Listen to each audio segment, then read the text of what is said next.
बिस्मिल्लाहिर्रहमानिर्रहीम। अस्सलाम वालेकुम स्टूडेंट्स, हमने स्टार्ट करवाया था human respiratory system. Human respiratory system का थोड़ा सा पोर्शन हमने पिछले वीडियो लेक्चर्स में डिस्कस किया था।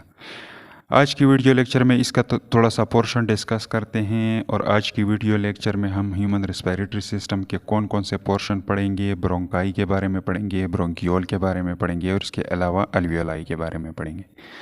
तो चलिए अब स्टार्ट लेते हैं अपने लेक्चर का और फर्स्ट ऑफ ऑल डिस्कस करते हैं ब्रोंकाई को। तो ब्रोंकाई को और ब्रोंकियोल को और अल्वियोलाई को बारी बारी हम इन डायग्राम के थ्रू समझने की कोशिश करते हैं। तो फर्स्ट ऑफ ऑल बारी किस चीज़ के हैं? ब्रोंकाई के हैं। तो चलिए स्टार्ट लेते हैं ब्रोंकाई से। तो यहाँ पर हमने एक छोटा सा डायग्राम बना दिया है आप लोगों के लिए। इसमें सबसे पहले ये ऊपर वाला पाइप लाइक स्ट्रक्चर क्या है, जो हमने पिछले वीडियो लेक्चर में इसको डिटेल से डिस्कस किया था। इस पाइप लाइक स्ट्रक्चर का नाम है ट्रेकिया। इसको क्या कहा जाता है? ट्रेकिया, या इसके लिए दूसरा नाम वाइंड पाइप भी यूज़ होता है। ये ट्रेकिया जो है आगे चली जाती हैं आप लोगों के चेस्ट कैविटी वाले रीजन में, और ये एक पॉइंट पे क्या हो जाती है? 2 ब्रांचेस में डिवाइड हो जाती हैं। आगे एक पॉइंट आता है, उस पॉइंट पे ये ट्रेकिया 2 ब्रांचेस में डिवाइड हो जाती है। उस पॉइंट को कहा जाता है कैरिना रीजन।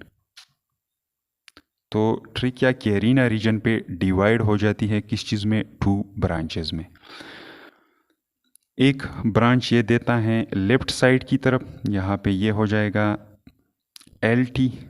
LT मतलब लेफ्ट साइड, और दूसरा हो जाएगा RT मतलब राइट साइड। और इन ब्रांचेस को क्या कहा जाता है? कोलेक्टिवली इनको ब्रोंकियोल्स ब्रोंकाई कहा जाता है, और सिंगुलर इसको क्या कहा जाता है? ब्रोंकस। तो ये हो जाएगा राइट ब्रोंकस। तो ये हो गया आप लोगों का right bronchus.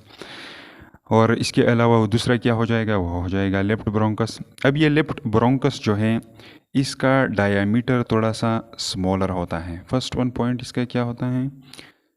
Small diameter. Small diameter, इसका डायामीटर जो है ये स्मॉलर होता है। दूसरा पॉइंट इसका ये है कि ये शॉर्टर होता है, लॉन्गर होता है। लॉन्गर, ये राइट ब्रोंकस की बनिस्बत ये क्या होता है? थोड़ा सा लॉन्गर होता है।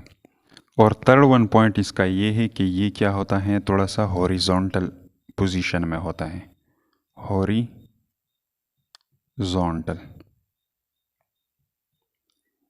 यहाँ पे आप लोग इस डायग्राम को देख सकते हैं, ये थोड़ा सा क्या है? हॉरिजॉन्टल पोजीशन में है। और ये राइट वन जो है इसकी कौन कौन सी फीचर हैं? राइट वन की फीचर ये है कि इसका लार्जर डायामीटर है। लार्जर डायामीटर, इसका डायामीटर थोड़ा सा लेफ्ट की बनिस्बत राइट वन का क्या होता है? ये लार्जर होता है डायामीटर। डायामीटर आप लोग जानते होंगे कि डायामीटर क्या है। इसके अलावा ये शॉर्टर होता है। लेफ्ट वन की बनिस्बत ये शॉर्टर होता है। और थर्ड वन कैरेक्टरिस्टिक इसका ये होता है कि ये क्या होता है? थोड़ा सा वर्टिकल होता है। वर्टिकल, इसका पोजीशन थोड़ा सा वर्टिकल होता है। इसका हॉरिजॉन्टल होता है, इसका वर्टिकल होता है। इसके अंदर भी कार्टिलेज प्लेट्स पाए जाते हैं। इसके अंदर भी कार्टिलेज मौजूद है, जिस तरह ट्रिकिया के अंदर पाया जाता था। लेकिन ट्रिकिया वाला कार्टिलेज जो था वो सी शेप्ड था, और इसका कार्टिलेज थोड़ा सा मुख्तलिफ होता है ट्रिकिया से, लेकिन इसके अंदर भी कार्टिलेज मौजूद होता है। तो कार्टिलेज को देखने के लिए और इसके अलावा और कौन सी चीज़ें होती हैं, इसको जानने के लिए हम क्या करते हैं? इस ब्रोंकस का क्या कर देते हैं? लेफ्ट ब्रोंकस का हमने ये वाल क्या कर दिया? यहाँ से उठा दिया और इसका स्ट्रक्चर मैग्नीफाई कर दिया।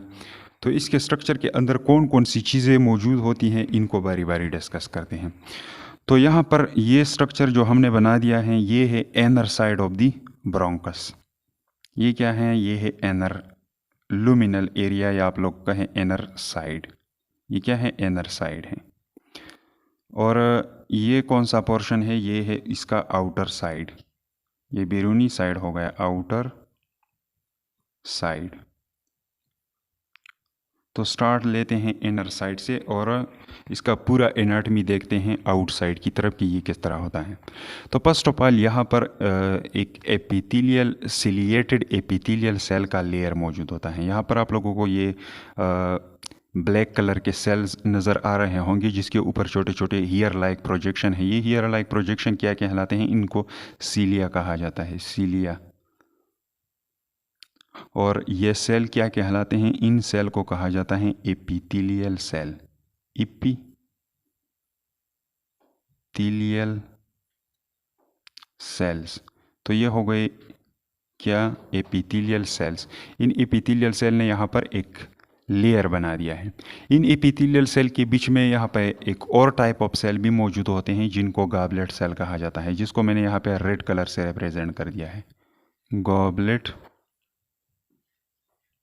सेल्स। और इन गॉबलेट सेल का काम क्या होता है? इनका काम होता है यहाँ पे एक वाटरी फ्लूइड को सिक्रीट करना जिसको म्यूकस कहा जाता है, जो कि क्या करता है? इनकमिंग एयर को फिल्टर भी कर देता है और इसके अलावा उसको मॉइस्ट भी रखता है। तो यहाँ पे ये छोटे छोटे डॉट लाइक स्ट्रक्चर जो मैंने ड्रा कर दिए हैं, ये क्या रिप्रेजेंट करता है? This one is mucus. ये म्यूकस क्या होता है? ये मेजॉरिटी वाटर होता है, इसके अलावा इसके अंदर डेड सेल्स भी मौजूद होते हैं और साल्ट्स वगैरह भी मौजूद होते हैं, प्रोटीन्स भी मौजूद होते हैं। इन चीज़ों का ये कम्बिनेशन होता है। अब इस एपिथेलियल सेल का जो लेयर है, इसके नीचे एक और मेम्ब्रेन मौजूद होती है जो यहाँ पे मैंने ग्रीन कलर से रिप्रेजेंट कर दी है। इस मेम्ब्रेन को कहा जाता है बेसमेंट मेम्ब्रेन। शॉर्टकट में मैंने रिप्रेजेंट कर दिया BM से, बेसमेंट मेम्ब्रेन। और ये बेसमेंट मेम्ब्रेन बनी होती है कोलाजिन फाइबर से। और कोलाजिन फाइबर के भी 4 टाइप होते हैं, टाइप 1 कोलाजिन और टाइप 2, टाइप 3 एंड टाइप 4। तो यहाँ पे इस मेम्ब्रेन के अंदर जो कोलाजिन फाइबर पाए जाते हैं वो टाइप 4 कोलाजिन फाइबर पाए जाते हैं। कौन सा? टाइप 4।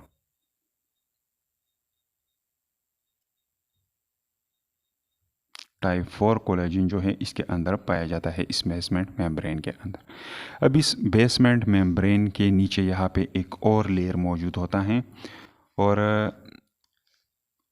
ये लेयर क्या होता है? ये लेयर होता है लूज कनेक्टिव टिश्यू का, लूज कनेक्टिव टिश्यू। शॉर्टकट में मैंने रिप्रेजेंट कर दिया क्योंकि यहाँ पे जगह की कमी है, तो LCT से मैंने रिप्रेजेंट कर दिया लूज कनेक्टिव टिश्यू। इस लूज कनेक्टिव टिश्यू के अंदर सेल्स मौजूद होते हैं, इसके अलावा इसके अंदर कोलाजिन फाइबर्स मौजूद होते हैं एक्स्ट्रा सेलुलर स्पेस में। और इसके अलावा यहाँ पे ब्लड वेसल्स भी मौजूद होते हैं। यहाँ पे ये रेड स्ट्रक्चर आप लोगों को नज़र आ रहा होगा, दिस पाइप लाइक स्ट्रक्चर। ये क्या है? ये है आप लोगों का एक ब्लड वेसल, ब्लड वेसल। तो इसके अंदर खून की रगें भी मौजूद होती हैं जो कि क्या करती हैं? इनकमिंग एयर को वार्म करने में हेल्प देती है, क्योंकि इसके अंदर ब्लड फ्लो होता है। तो इस वजह से क्या होता है? ब्लड के पास हीट होता है, वो मेटाबॉलिक प्रोसेस से जो हीट जनरेट होता है वो ब्लड के ज़रिए क्या होता है? बॉडी के अंदर डिस्ट्रीब्यूट किया जाता है ताकि वो बाहर निकाला जा सके एनवायरनमेंट की तरफ। तो इसी तरह इस इनकमिंग एयर को इन ब्लड वेसल के ज़रिए वार्म भी किया जाता है। तो अब ये 2 लेयर जो हो गए, बल्कि 3 लेयर हो गए, epithelial cell layer, basement membrane और इसके अलावा लूज कनेक्टिव टिश्यू लेयर का जो मेम्ब्रेन है। इन तीनों को कोलेक्टिवली नाम दिया जाता है म्यूकोजा। इसको क्या कहा जाता है? Mucosa, mucosa. या इसके लिए दूसरा नाम इस्तेमाल होता है म्यूकस मेम्ब्रेन। दोनों नाम इसके लिए इस्तेमाल होते हैं। म्यूकस मेम्ब्रेन और म्यूकोजा क्या है? ये दोनों सेम चीज़ें हैं, बस एक चीज़ के 2 अलग अलग नाम हैं। म्यूकस मेम्ब्रेन, शॉर्टकट में मैंने मेम्ब्रेन को M से रिप्रेजेंट कर दिया। अच्छा, तो ये तो हो गया म्यूकोजा या म्यूकस मेम्ब्रेन। अब इस लूज कनेक्टिव टिश्यू वाला लेयर जो है, इसके नीचे एक और लेयर मौजूद होता है, यहाँ पे आप लोगों को दिखाई दे रहा होगा, जिसके अंदर प्लाटिनम लंबे लंबे क्या है? सेल्स मौजूद हैं। ये कौन सा लेयर है? ये है मस्कुलर लेयर। और इसके अंदर जो मसल पाए जाते हैं वो है स्मूथ मसल। इसके अंदर स्मूथ मसल पाए जाते हैं जो कि कॉन्ट्रैक्शन और रिलैक्सेशन ऑफ द ब्रोंकाई में हेल्प देते हैं। अच्छा, तो स्मूथ मसल के नीचे एक और लेयर मौजूद होता है। ये क्या होता है? ये भी क्या होता है? कनेक्टिव टिश्यू का ही लेयर होता है, connective tissue layer.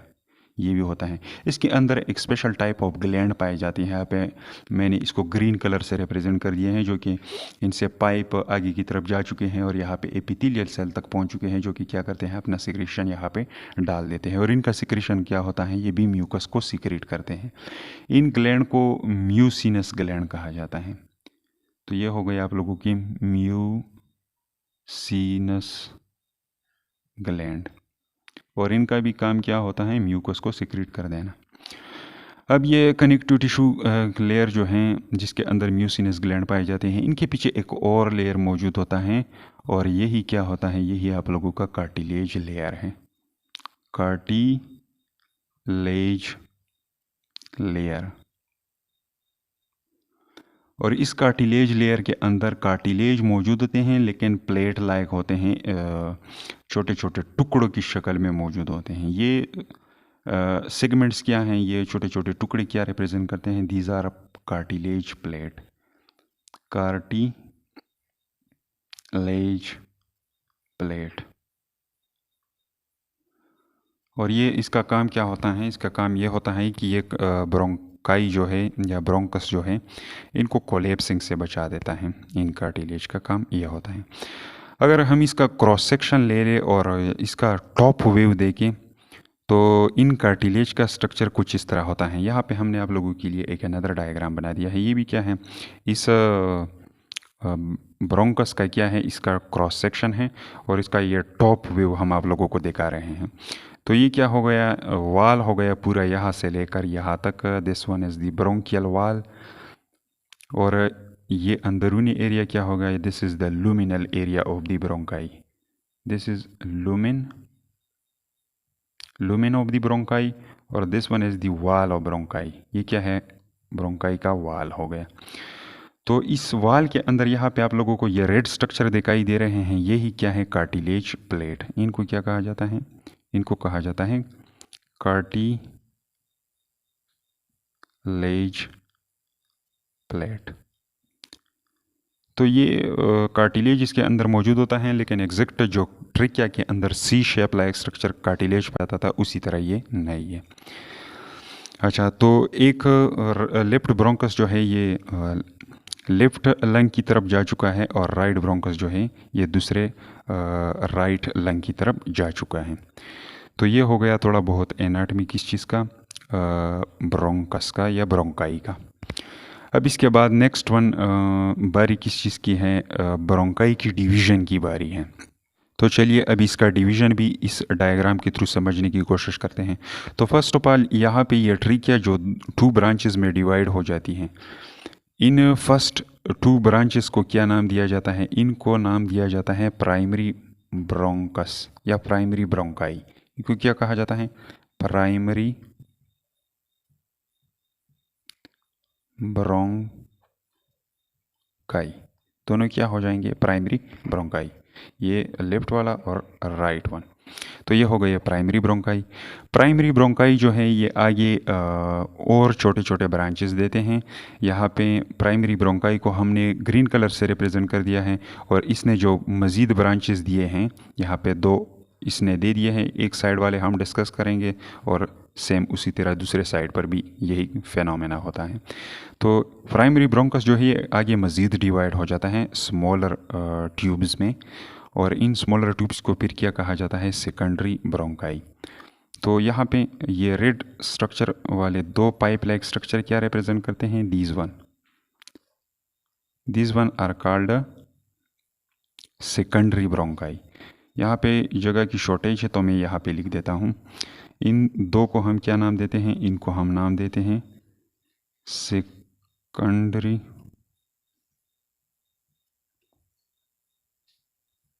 Bronchi. Secondary bronchi जो है ये आगे फर्दर डिवाइड हो जाती हैं। यहाँ पे ये क्या है, यहाँ से लेकर यहाँ तक ये सेकेंडरी ब्रोंकाई हो गए, और इसी तरह ये दिस वन यहाँ से लेकर यहाँ तक ये आगे और ब्रांचेस देती हैं, मज़ीद छोटे ब्रांचेस देती हैं। तो इन छोटे ब्रांचेस को मैंने यहाँ पे रेड कलर से रिप्रेजेंट कर दिया है, दिस वन। और इसका नाम भी मैं यहाँ पे लिखना चाहूँगा, क्योंकि यहाँ पे जगह की शॉर्टेज है। और इनको कहा जाता है टर्शरी ब्रोंकाई। इनको क्या कहा जाता है, टर्शरी ब्रोंकाई। तो प्राइमरी ब्रोंकाई, सेकेंडरी ब्रोंकाई और टर्शियरी ब्रोंकाई तकरीबन इनका सेम ही एनाटमी होता है, इन सब के अंदर कार्टिलेज मौजूद होता है, लेकिन साइज़ में फ़र्क हो सकता है। ये साइज़ में बड़ा होगा, प्राइमरी, सेकेंडरी उससे छोटा होगा और टर्शियरी उससे छोटा होगा। तो ये तो हो गया ब्रोंकाई का डिवीज़न। ब्रोंकाई किस में डिवाइड होता है? प्राइमरी ब्रोंकाई में, सेकेंडरी ब्रोंकाई में और इसी तरह टर्शियरी ब्रोंकाई में। अब इसके बाद आते हैं नेक्स्ट वन, ब्रोंकियोल की बारी है। तो ये टर्शियरी ब्रोंकाई जो है, जब ये मज़ीद डिवाइड हो जाती है आगे, तो ये क्या देती हैं? ये छोटे छोटे ट्यूब देती हैं। ये टर्शियरी ब्रोंकाई जब आगे चली जाए और तकरीबन इसका डायामीटर 1 मिलीमीटर तक पहुंच जाए या इससे भी कम हो जाए और ये ब्रांचेस दे दे, तो उन ब्रांचेस को फिर नाम दिया जाता है ब्रोंकियोल का। तो यहाँ पे ये क्या था? Tertiary bronchi. यहाँ पे मैं लिख दूंगा simply, this one is secondary bronchi, this one is tertiary bronchi. तो टर्शियरी ब्रोंकाई जब आगे डिवाइड हो जाए तो ये क्या देती है? देती है ब्रोंकियोल। तो यहाँ पर ये ग्रीन कलर के पाइप लाइक स्ट्रक्चर क्या रिप्रेजेंट करते हैं? इनको कहा जाता है ब्रोंकियोल्स। ब्रोंकियोल्स। तो ये हो गए आप लोगों के ब्रोंकियोल्स। ब्रोंकियोल्स जो हैं ये आगे फर्दर स्मॉलर ब्रोंकियोल में डिवाइड हो जाते हैं। यहाँ पे ये दो क्या हैं? दिस वन, ये ग्रीन कलर वाला और ये, इनको ब्रोंकियोल कहा जाता है। तो ये फर्दर मज़ीद स्मॉलर ब्रोंकियोल में डिवाइड हो जाती हैं। ये फर्दर किस चीज़ में? ये हो गया फर्स्ट वन ब्रोंकियोल, ये हो जाएगा सेकंड वन, ये ब्लैक कलर वाले, और इसके अलावा ये ब्लैक कलर वाले मज़ीद और भी क्या हो जाते हैं? रीडिवाइड हो जाते हैं छोटे छोटे ब्रांचेस में। और लास्ट में जब ब्रोंकियोल यहाँ पे टर्मिनेट हो जाता है, इस पोजीशन पे ब्रोंकियोल टर्मिनेट हो गया। टर्शियरी ब्रोंकाई डिवाइड हो गया ब्रोंकियोल में और ब्रोंकियोल ने मज़ीद ब्रांचेस दे दिए, ये ब्लैक कलर वाले और इसके अलावा ये ग्रीन कलर वाले अगेन, और यहाँ पे इनकी टर्मिनेशन हो गई। ये दो पॉइंट क्या रिप्रेजेंट करते हैं? इनके साथ में स्टार लगा देता हूँ और इसके लिए आप लोगों को इसका एक नाम यहाँ पे लिख दूंगा। ये दो, this black one and this green one again, ये क्या है? ये है डिवीजन ऑफ ब्रोंकियोल। ये क्या रिप्रेजेंट करता है? Further division of bronchiole.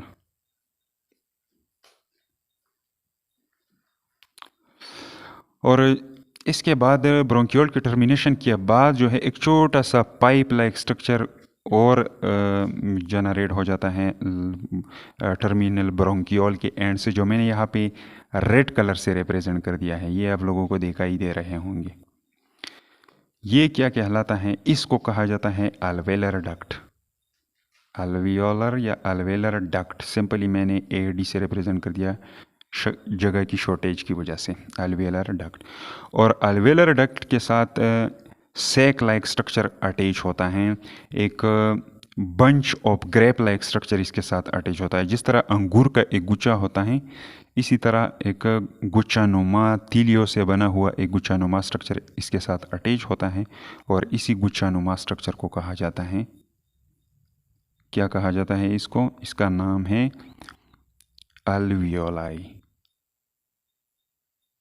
इसका नाम क्या है? अल्वियोलाई।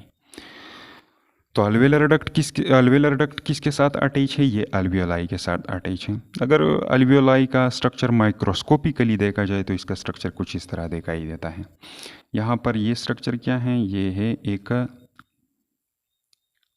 अल्वियोलाई।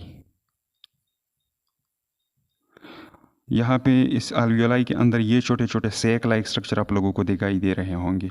ये सैक लाइक स्ट्रक्चर क्या कहलाते हैं? इन सैक लाइक स्ट्रक्चर को कहा जाता है अल्वियोलस। इनको क्या कहा जाता है? अल्वियोलस।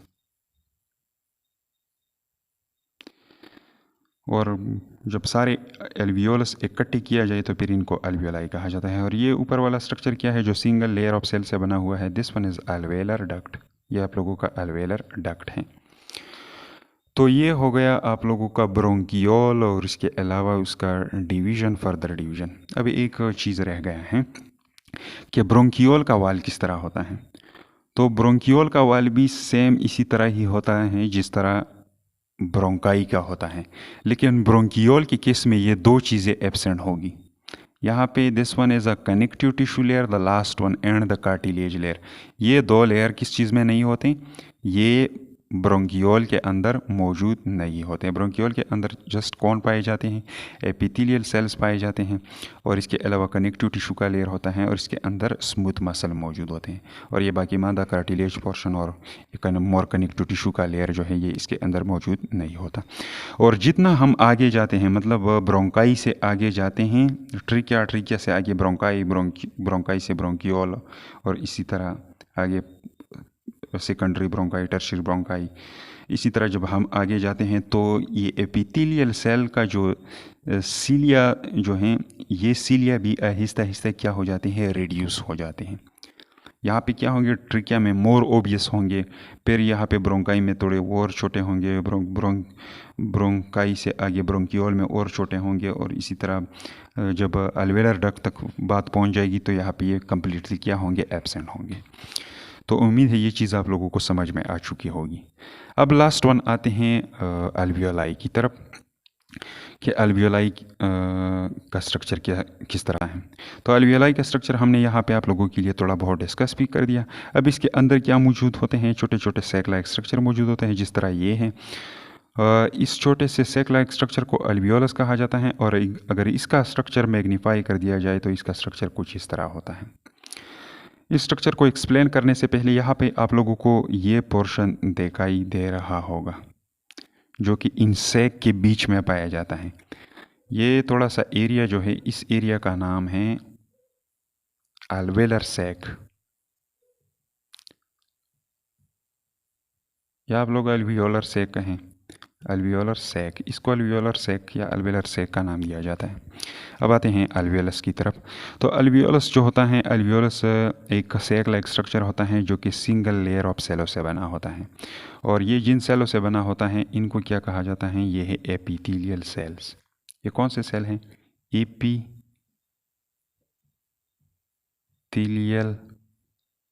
सेल्स। अब ये एपिथेलियल सेल जो हैं, इनके बीच में एक टाइप ऑफ और सेल भी मौजूद है, जो यहाँ पे मैंने दो सेल यहाँ पे बना दिए हैं। फर्स्ट वन ये हो गया और सेकंड वन ये हो गया।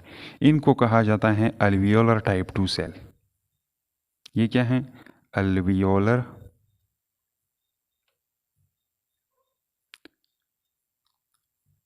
टाइप 2 सेल्स, और इनका काम होता है एक केमिकल रिलीज करना जिसको सरफेक्टेंट कहा जाता है। सरफेक्टेंट, ये क्या करते हैं, सरफेक्टेंट रिलीज करते हैं। सरफेक्टेंट एक ऐसा केमिकल होता है जिसके अंदर तकरीबन 90% इसके अंदर लिपिड मौजूद होता है। 90% लिपिड, ये 90% लिपिड से बना होता है, और बाकी मानदा 10% जो होता है ये प्रोटीन से बना होता है। और ये अल्वियोलर टाइप 2 सेल जो हैं, ये अल्वियोलाई के अंदरूनी एरिया पे क्या कर देते हैं, इस सरफेक्टेंट को रिलीज़ करता है। इस सरफेक्टेंट का काम क्या होता है, एक काम तो इसका ये होता है कि ये अल्वियोलाई को कोलेप्सिंग से क्या कर देता है, बचा देता है। जब एक्सपायरेशन और इंस्पायरेशन का फिनोमेना होता है तो ये इसी तरह स्क्वीज़ होता है और फिर ओपन होता है, तो सरफेक्टेंट क्या कर देता है, इसको आपस में कोलेप्स करने से बचा देता है। दूसरा काम इसका ये होता है कि ये बैक्टीरिया वगैरह जो है, पैथोजन वगैरह, इनको भी क्या कर देता है, इनमें किल करने की एबिलिटी मौजूद होती है।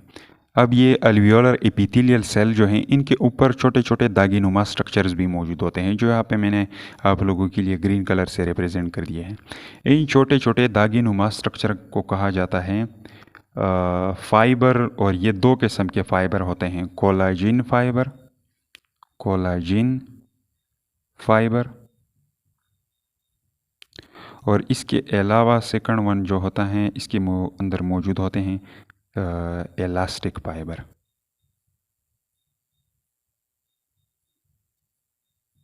तो तो ये दो किस्म के फाइबर्स भी क्या होते हैं, अल्वियोलर एपिथेलियल सेल्स के ऊपर पाए जाते हैं, जो कि इलास्टिसिटी में ये हेल्प देते हैं। अब इसके अलावा अल्वियोलर एपिथेलियल सेल्स जो हैं, इन के आउटसाइड पे यहाँ पे एक मेम्ब्रेन मौजूद होती हैं, जो कि मोस्टली कोलाजिन फाइबर से बनी होती हैं। और इस मेम्ब्रेन को कहा जाता है, यहाँ पे मैंने इसको ग्रीन कलर से रिप्रेजेंट कर दिया है, इस मेम्ब्रेन को कहा जाता है अल्वियोलर बेसमेंट मेम्ब्रेन। ये हो गया आप लोगों का एल्वियोलर बेसमेंट मेम्ब्रेन, जो कि असल में एक्सचेंज ऑफ गैसेस में हेल्प देता है। और इसी एल्वियोलर बेसमेंट मेम्ब्रेन के इर्द गिर्द क्या मौजूद होते हैं, ब्लड कैपिलरी मौजूद होते हैं। ये क्या है, एक ब्लड कैपिलरी, ब्लड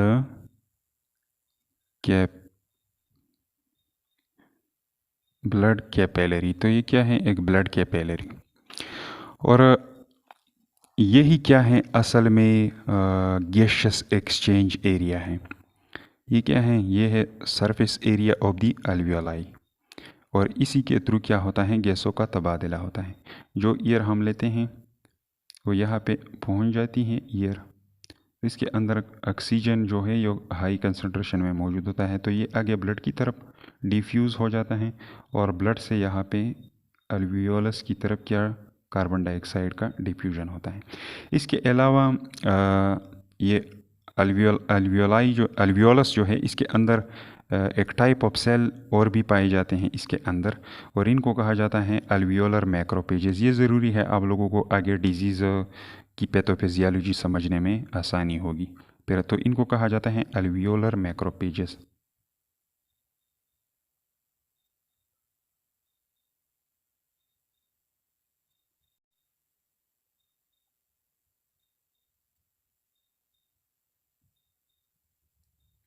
तो ये क्या है, एक अल्वियोलर मैक्रोपेज है। तो इसके अलावा और भी मौजूद होते हैं, लेकिन एक्सप्लेनेटरी पर्पसेस के लिए यहाँ पे हमने सिर्फ एक क्या बना दिया है, अल्वियोलर मैक्रोपेज बना दिया है। तो ये स्ट्रक्चर होता है अल्वियोलस का। रियल गैसियस एक्सचेंज इस यहाँ पे होता है, कहाँ पे, अल्वियोलर सैक में होता है, या अल्वियोलस में होता है। तो ये थे ब्रोंकाई, ब्रोंकियोल एंड अल्वियोलाई। उम्मीदें समझ में आ चुके होंगे। अब लास्ट में उन्होंने एक टेडबिट दिया हुआ है। टेडबिट में उन्होंने दिया हुआ है कि ये अल्वियोलाई जो हैं, ये ह्यूमन लंग के केस में, बोथ लंग्स जो है इनके अंदर ये कितने होते हैं, 700 मिलियंस अल्वियोलाई इसके अंदर पाए जाते हैं, 700 मिलियंस अल्वियोलाई। तो यहाँ पे कितने अल्वियोलाई मौजूद है, 7 मिलियंस तक अप्रोक्सीमेटली अल्वियोलाई मौजूद है। पबे अय्या अला रब्बिकुमा तुकाज़िबान। इसके अलावा अगर इन अल्वियोलाई का सरफेस एरिया देखा जाए, सरफेस एरिया इसका क्या होता है, यही एरिया जिसके ज़रिए ये क्या करता है, गैसियस एक्सचेंज करवाता है। तो अगर इन 7 मिलियन अल्वियोलाई को निकाल दिया जाए और इनका सरफेस एरिया नापा जाए, तो ये कितना बनता है, ये अप्रोक्सीमेटली बनता है 70 to 90 मीटर बनता है। 70 to 90 मीटर तक एरिया ये क्या करेगा, घेर लेगा, अगर इसको हम खोल दें और बिछा दें। तो ये था टेडबिट। उम्मीद है समझ में आ चुका होगा। नेक्स्ट वीडियो लेक्चर में हम रिस्पायरेटरी सिस्टम का दूसरा कंपोनेंट पढ़ेंगे, जो कि है लंग।